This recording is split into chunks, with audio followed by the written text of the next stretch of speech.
Good afternoon po. Ito po pala ang sublimation large format namin dito sa CBD Naga po.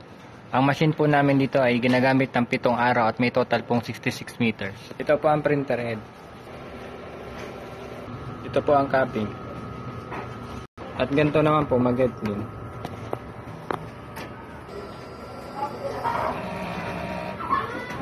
Pagkatapos po mag-head clean ay pupunasan ng wiper.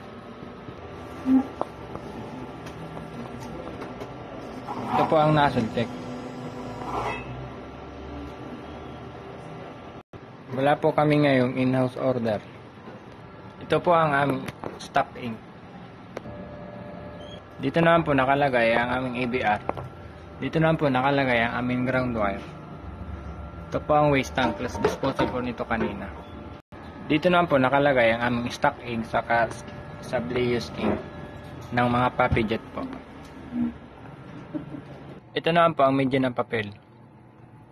Dito naman po nakalagay ang aming sublimation output record. Ito naman po ang printer daily checklist po. Ito naman po ang production log.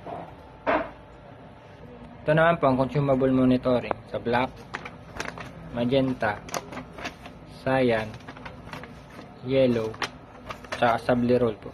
Yun lamang po. Thank you po.